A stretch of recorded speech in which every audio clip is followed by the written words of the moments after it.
Good afternoon. Welcome everyone to Local Government Committee. Today is Wednesday, March the 4th, 2020. Thank you all for taking time to come to our committee today. Let us begin. Mrs. Clerk, will you please call the roll? Representatives Calfee, Carr, Carter, Chisholm, Grills, Hakeem, Hall, Helton, Johnson, Lamar, Moon, Ramsey, Rudd, Tillis, Travis, Vice Chairman Wright, Chairman Crawford. Present. Mr. Chairman, you have a quorum. Thank you, Madam Clerk. Is there any announcements or personal orders from the committee?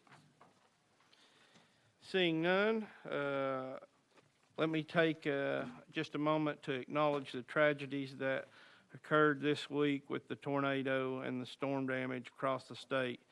So many of our fellow Tennesseans were affected, and we'd like to take a moment of silence for those who were lost during this tragedy, and for those that were injured and those that are still missing. So if you don't mind, please bow your head for just a moment of silence.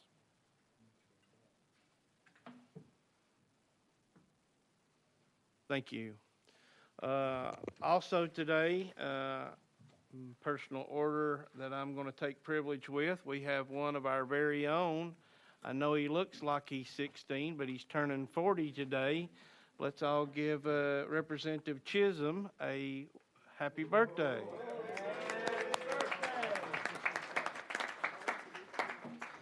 Representative Tillis, you're recognized.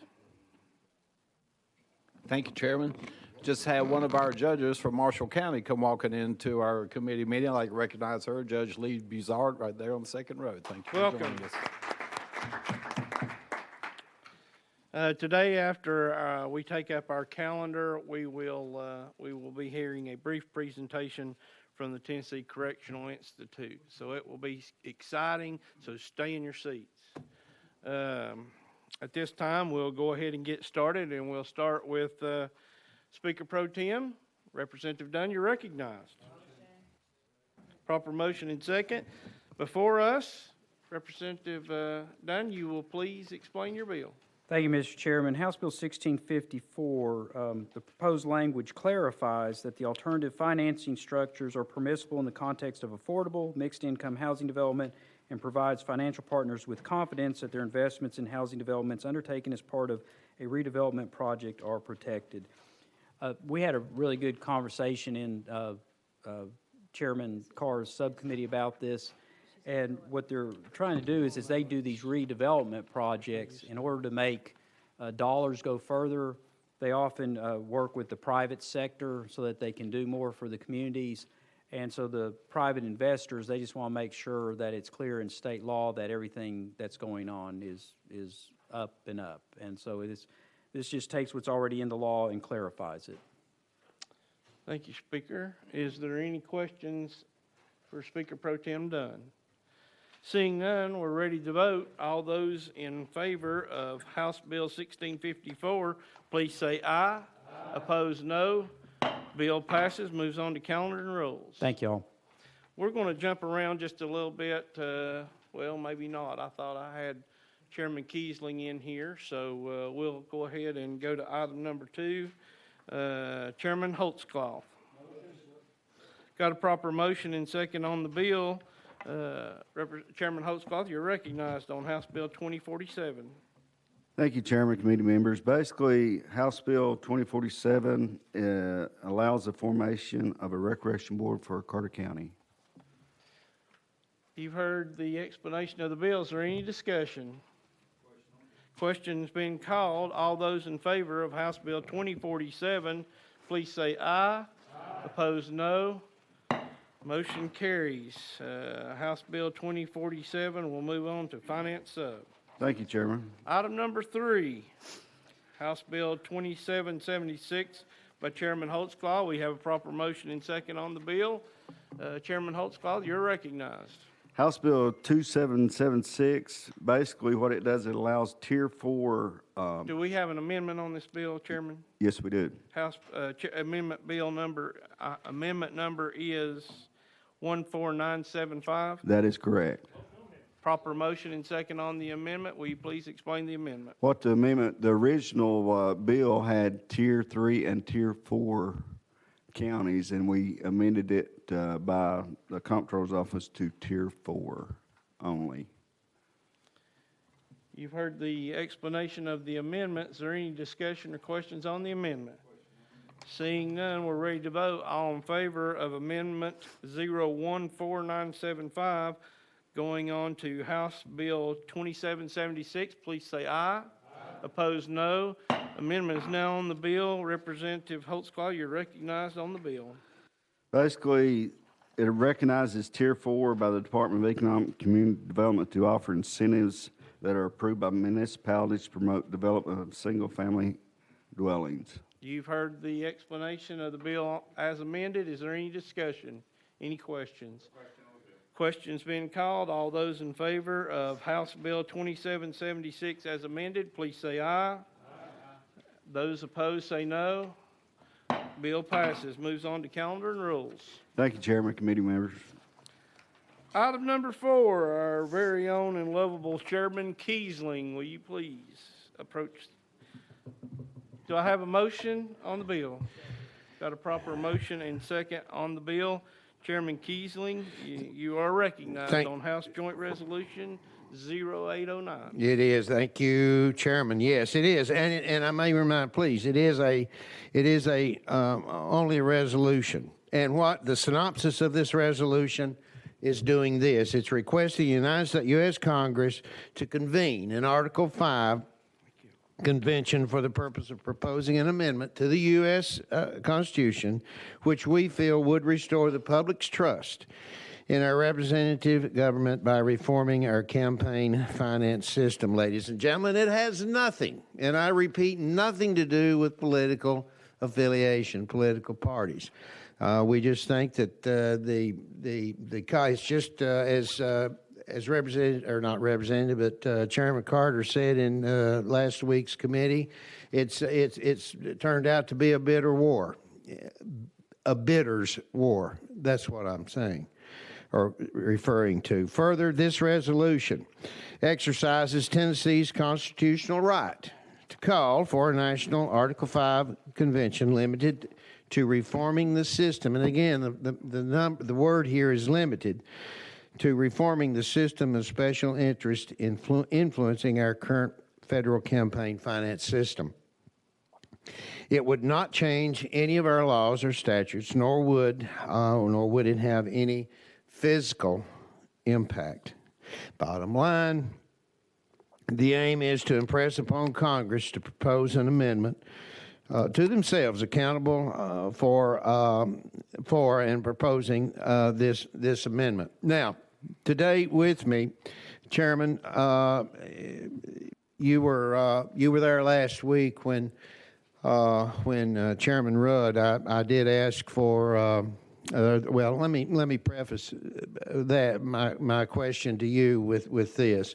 This actually was brought to me by a Wolf-PAC, and Wolf-PAC is a nationwide, nonpartisan volunteer organization founded with the single goal of an amendment to the Constitution to fix the systematic issues in our campaign finance.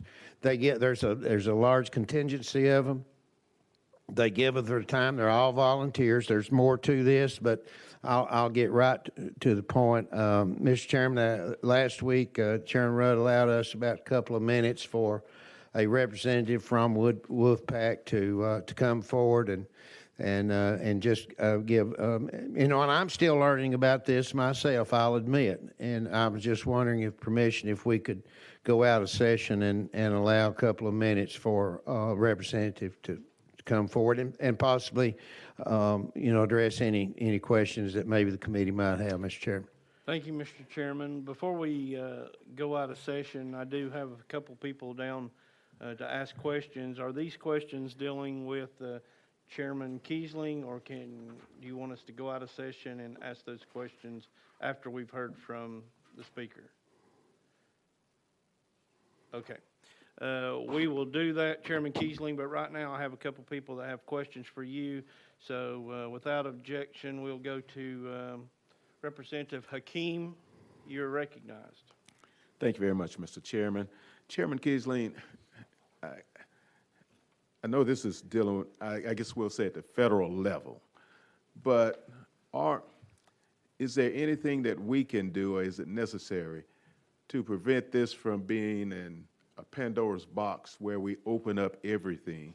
I guess, can this be stated in such a way that is focused, or is it out of our hands once we put forward this resolution? Thank you, Representative King, and thank you, Chairman. I think what once we go out of session, I would like to defer that question to Mr. Warren. But I think what he's going to tell you is that what we're focusing on here is one thing and one thing only, and that's campaign finance.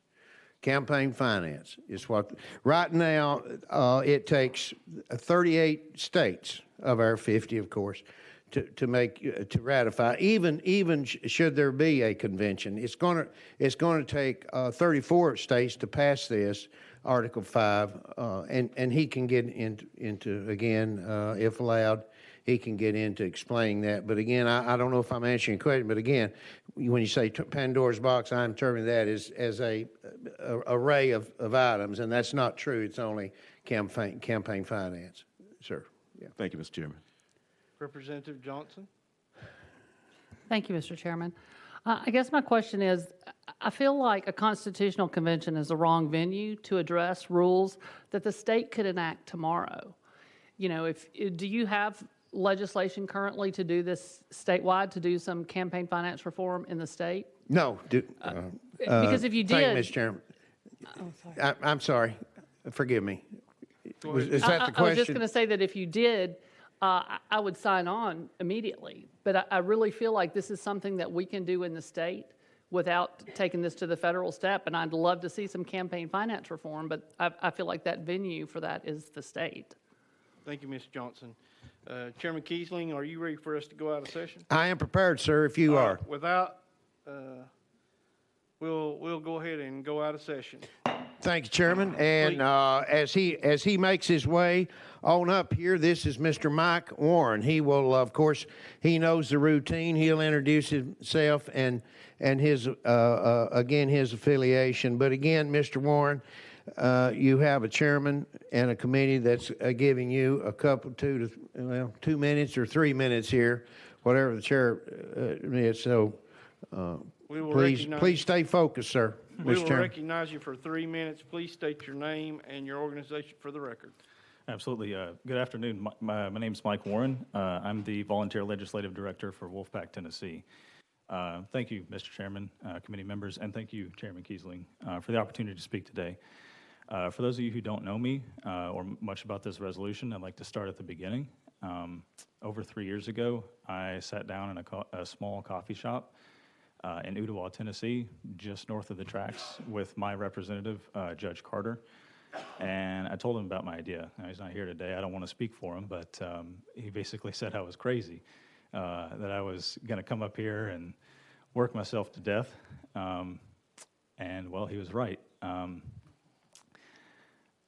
So I live in Ottawa, but I grew up in Cleveland, Tennessee. For those of you who don't know much about Cleveland, Tennessee, I'll paint a brief picture for you.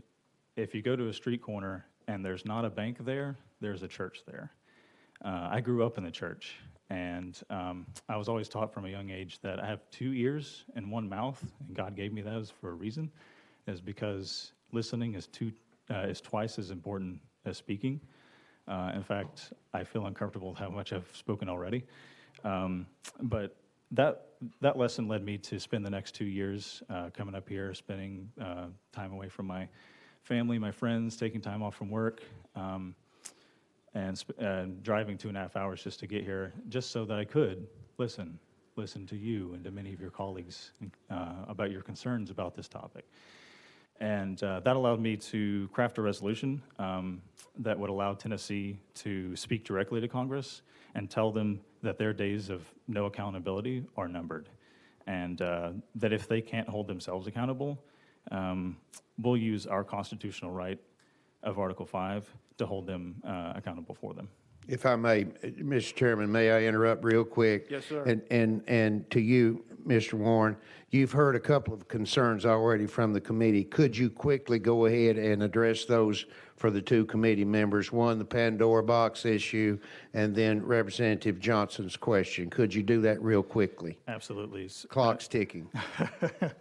I'll do my best. So the idea of having an array of items that could somehow come up and that we couldn't stay focused is simply inaccurate. I don't have enough time to go into the details, but that's something that all peer-reviewed research reports have concluded we can stay on topic, we can stay focused on this issue throughout the process. And to the issue of Representative Johnson's question there of, why don't we do this at the state level? Tennessee already has some really great laws on the books. I don't know how you feel about wanting to modify those to be better, but I would say that I do know for sure that we could always improve. We could always strive to be better here in Tennessee, and we can also hold Congress to account, and this is exactly what this is doing. I suppose I hope that answers everybody's questions. But it is focused on federal more than state. Is that correct? Oh, yes, sir. Yes, sir. Okay, your time is up, but I'll take questions from the committee. Representative Rudd, Chairman Rudd, you're recognized. I think one thing I've learned in this whole process since I've been up here, plus there's another convention of the states, this is not a state convention, this is a national convention. The Constitution gives us two ways to amend our Constitution. One is through Congress, and then when Congress passes an amendment, then the majority of the states has to approve it. And they're given a certain period of time to do that, I believe. The other way the Constitution gives us to amend the U.S. Constitution is by the majority of state legislatures bypassing Congress and calling, 34? 34, yes, sir, 2/3. Calling for a national constitutional convention, which is what you're attempting to do. And at that point, once the convention, if they do agree to pass a constitutional amendment, then again, it comes back to the states for the majority of them to approve. Correct. So it's not a slam dunk even at the convention. Correct. The states still have to approve it. Absolutely correct, sir. And the number of states required to ratify is 38.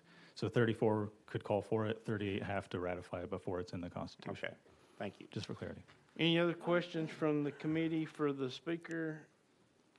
Representative Grills, you're recognized. To follow up, maybe just to reiterate the question that Representative Keem asked earlier. Nothing else can come of this, and I know Mr. Rudd just dealt with this too, but nothing else can come up. The Second Amendment can't be opened up and it be messed with. I know there's groups out there would love to see something like that happen, and there's a huge fear from where I'm sitting that something like that could happen, and we just want to make sure that anything we do does not hurt any of our rights that we already have. So this is specifically for campaign finance and election laws. This resolution is. That's correct. Yes, sir. Okay, thank you. Any other questions from the committee for the speaker? Seeing none, we'll go back into session. Chairman Kiesling, you're recognized. Thank you, Chairman. And with that, I'll renew my motion. Here. Any questions for the sponsor? We got to call for the question. We're ready to vote. All those in favor of House Joint Resolution 0809 by Chairman Kiesling, please say aye. Aye. Opposed, no. The ayes have it. Bill moves, or your House Joint Resolution moves on to calendar and rules. Thank you, Chairman and members. Item number 5 on our calendar is House Bill 2694 by Chairman Kumar. Do I have a motion? Proper motion in second. The bill's before us. Chairman Kumar, you're recognized on House Bill 2694. Thank you, Mr. Chairman and committee. coming from very big matters to a small local matter, this bill asks for the city of Springfield in Robertson County to be allowed to place a 3% hotel motel occupancy tax, and they expect to earn about $60,000 to $65,000 from it and use it for tourist development. Any discussion? Got a question on the bill. All those in favor of House Bill 2694 by Chairman Kumar, please say aye. Opposed, no. We have one abstention. Bill moves on to Finance Subcommittee. Thank you, Mr. Chairman and committee. Item number 6, House Bill 2700 by Chairman Kumar. Do I have a motion? Proper motion and second on the bill. Chairman Kumar, you are recognized on House Bill 2700. Thank you, Mr. Chairman. House Bill 2700 requires each member of the Board of Directors of local industrial development boards to fill out a statement on an annual basis declaring any conflict of interest. Any discussion on House Bill 2700? Seeing none, you're ready to vote. All those in favor of House Bill 2700, please say aye. Opposed, no. Bill passes and moves on to calendar and rules. Thank you, Mr. Chairman and committee. You're welcome. Item number 7 on our calendar is by House Bill 1627 by Representative Parkinson. He has asked that this bill be rolled 1 week without any objections. I'm going to roll it for a week. House Bill 1920 by Representative Lamar. Do I have a motion? Got a proper motion and second? You can. Representative Lamar will be proceeding from the diocese. Go ahead, Representative Lamar. Thank you, Mr. Chairman. Committee, this bill is simply just Does to... this bill have an amendment? No, sir. Okay. I'm showing that it... Okay, go ahead. Is there an amendment on it? No, I'm sorry. Okay. Thank you. So this bill simply makes it that no polling location can prohibit their workers from using a bathroom as long as they have the covering over their T-shirts or anything. We've had problems where individuals who are outside working at a polling location have been denied the right to use the bathroom inside, even if they do cover all their clothing. And then many of our locations aren't next to a place with a bathroom. Some of them have transportation to leave during their working hours. So we just want to make sure if they take the proper steps to cover any clothing, that they have the right to use the bathroom. You've heard the explanation of the bill. Is there any discussion? Representative Chairman Moon, you're recognized. Thank you, Mr. Chairman. This would only apply to volunteer workers. So, and not to be confused with the election commission workers. That's my question, a clarification. Thank you, Mr. Chairman. Great question. Yes, sir. The people working for the election, they're already inside. They have all rights to the facility. This is for the volunteer workers who are typically outside in the sun or in the fall time, just to allow them to make sure they can use the facilities as well. Yes. Any other discussion? Seeing none, we're ready to vote. All those in favor of House Bill 1920, say aye. Opposed, no. No. Bill moves on to calendar and rules. Right. Okay. Item number 9 on the calendar. House Bill 2488 by Chairman Rudd. May I present from my seat, Mr. Chairman? You may. Do I have a proper motion? Second. Proper motion and second. Chairman Rudd, you're recognized. I have an amendment 015987 that makes the bill. That is correct. Do we have a motion on the amendment? Proper motion and second on the amendment. Please explain your amendment. All right, what this does, and I'll explain what the amendment does. This does what we passed out of the subcommittee, except for 2 minor changes, and I'll explain those at the end. What this bill does is very simply To be enacted by the General Assembly of the State of Tennessee, this code will do the following. The legislation is being brought to delete the unnecessary reporting and unwarranted paperwork for campaigns and other reporting entities. It simply eliminates the required pre-primary and pre-general reports, but still requires the 4 quarterly reports by all the candidates and PACs, both local and state. The purpose of the original legislation was to provide the public and opponents full disclosure of when people make donations, but a special interest could come up to a candidate right before the pre-primary and say, I'm going to make a donation in 2 days, just wait, and it won't be on the report. So it really served no purpose. So this is just to, rather than have to have it 8 times a year, an election year, we'd only have to do it quarterly. And the other thing that changed, we left out in the original Bill B, we had a code because we accidentally left out locals. It only applied to states, so we put that section in that applies to locals and state. We can't touch federal. The other thing, there was another piece of legislation that was getting ready to be presented, and they asked, since it's opened up the same code, if I'd include it, and I had no objections to it, and that is the last page. It simply says that all contributions, right now, if you make contributions under 100, they don't have to be reported. This would say that all contributions are reported, so we'd have full transparency. Whether you're given 1 penny or you're given 10,000, everybody has to disclose where the money comes from, what their address is, et cetera, so we have full disclosure and transparency. And that is the bill, Mr. Chairman. Thank you. We've got a proper motion and second on the amendment. You've heard the discussion of the amendment. It looks like we've got a list here. We'll start with Representative Hakeem. Thank you, Mr. Chairman. Chairman Rudd, have you had any discussions with anyone, I guess, at the local level as to how this legislation would impact them? No, it would. I can't imagine. No one's complained to me at all. No one at Election Finance or Ethics or the State Election Commission has objected to it.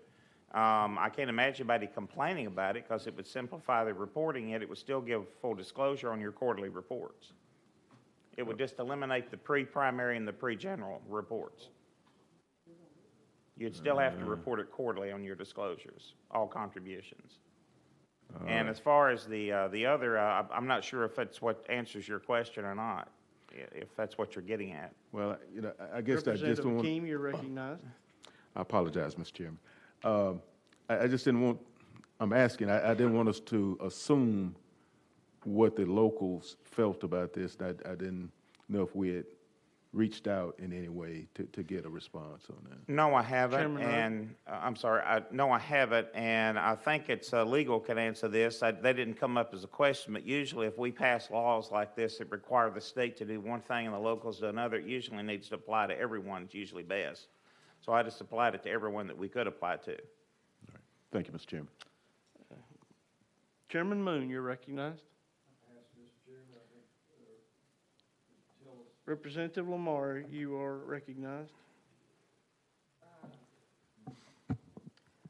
Just for clarification, so now instead of any donations we get under 100, no matter, like we just got to make sure whoever donates, we got to keep everything and list everything now? Well, we're supposed to do that now. The way it works now, if you ever audited, you'd find out. Even if it's under 100, you're supposed to keep a list. Right. If it's 2550, you say like, I don't know, Mary and gave me this amount on this date, but you just list it as a contribution under 100, unitemized. Now you'd have to. They basically would eliminate unitemized. You'd have to have where they gave you $5 or $500. You'd have to list their name and address. Gotcha. That way, nothing's hidden. Representative Tillis, you're recognized. Thank you, Chairman. It's to the sponsor. I'm kind of asking the same question as Representative Lamar, but it gives me just a little bit concerned because we have events sometimes where we have a fishbowl, and there are people, you just go in and throw a 5, 10, or 20, and there's no way to, I mean, are we going to be required to have one station and get their name and address and occupation and all that stuff? Chairman Rudd. That's illegal under current state law anyway. You're not allowed to have fish bowls anymore. Representative Tillis. How about a coffee can? Any other I questions? did not know that. Any other questions?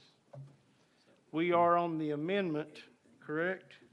So without any other questions, we're ready to vote on Amendment 015987, going on to House Bill 2488. All those in favor of the amendments, please say aye. Aye. Opposed, no. The amendment is now on the bill. The amendment makes the bill. So any other questions? Question on the bill. All those in favor of House Bill 2488 as amended, please say aye. Aye. Opposed, no. Bill passes. Moves on to calendar and rules. Oh, and Mr. Chairman, Yes, sir. Representative Tillis asked me something about the fishbowl, which I believe was outlawed. Basically, I may be mistaken, maybe legal knows. I think that if you have money that is given that's stuffed in an envelope you didn't know, I think the common practice is if you don't know who to give it back to, you give it to a charity, a nonprofit or something. I believe that's the way they do it, but that's above my head. Thank you, Chairman Rudd. All right. That concludes our calendar for today. At this time, we will go back out of session and recognize the Tennessee Correctional Institute to make their budget presentation. We're now out of section. Please state your name and who you're with and your visitors for the record, please.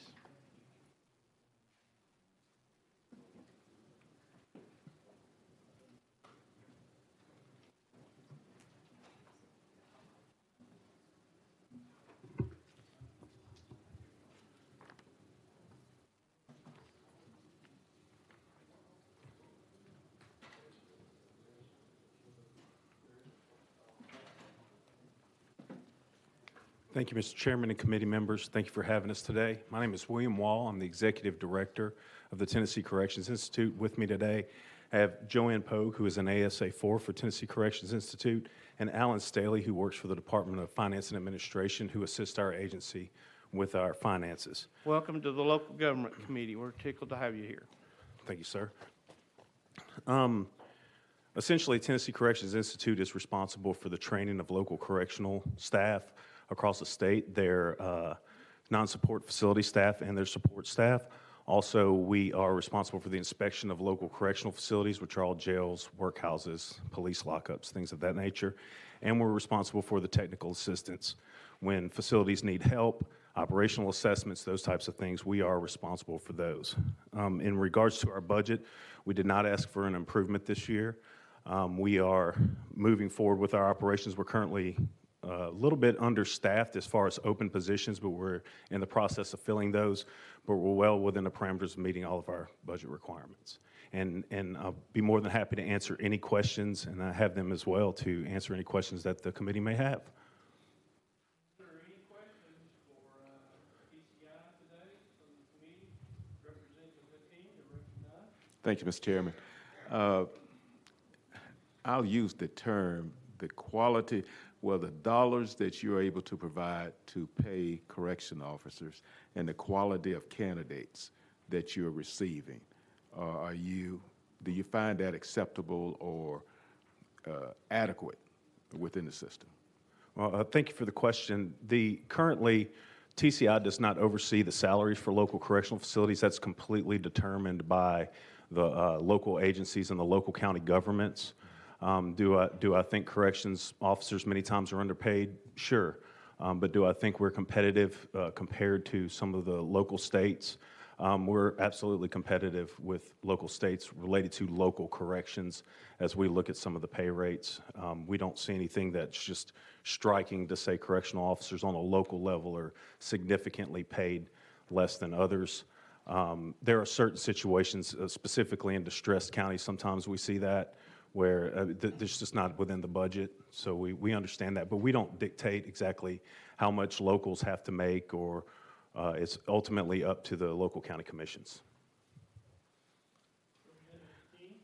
As to I was trying to think of a better word than quality of applicants, but have we'll say the applicants we have, those who have been accepted, has that created, when I say a problem for our system, are there lots of instances where they have not complied with guidelines and so forth? Well, as far as we know, the local correction officers have a code that, or the local sheriffs and/or correctional administrators, there's code which they have to meet for qualifications.